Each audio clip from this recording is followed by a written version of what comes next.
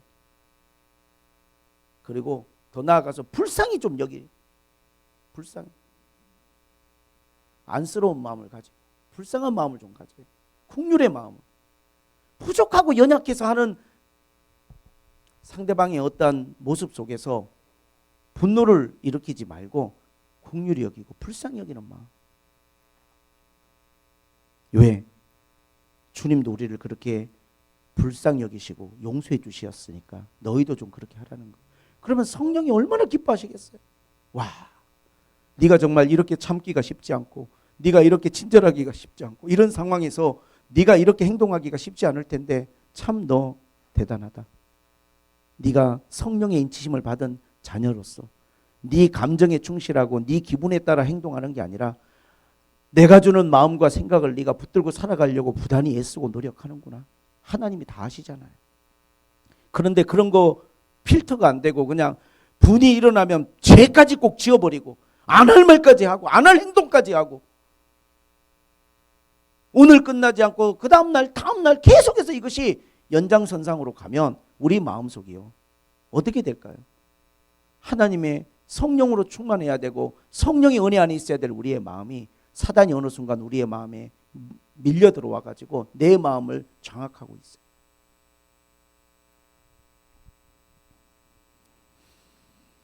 저는 오늘 인치심에 대한 이야기를, 교리적인 이야기도 좀 하고 삶의 영역의 이야기도 좀 여러분과 나눴는데, 신앙생활이라고 하는 게 그냥 막연한 믿음은 절대 아니에요. 하나님과 우리와의 관계가 사랑, 믿음 다 좋은 이야기지만 하나님과 우리와 사랑과 믿음을 논하기에는 너무 격차가 커서 하나님은 그 격차를 언약이란 걸로 딱 메워 놓으셨어요. 하나님과 우리 사이에 가장 중요한 건 약속이에요, 여러분. 성경의 모든 말씀이 약속으로 되어 있잖아요. 세상 사람들은 그거를 이해할 수 없죠. 왜? 아니, 할례를 받는 게 무슨 하나님의 백성의 표냐? 그 당시 아브라함이 살던 시대에 4,000년 전에 할례를 통해서 하나님의 백성이 된다? 아무도 생각도 할 수 없는 일이었어. 그 의료시설이 없던 때. 근데 하나님은 할례라고 하는 걸 약속의 표로 주셨어요. 자, 예수님이 오신 다음에는 그리스도의 할례를 주셨어요. 그리스도의 할례. 우리가 물침례를 받는 걸 세상 사람들이 보면 수영하나 목욕하나 저게 뭐 하는 건가 이러지 않겠어요?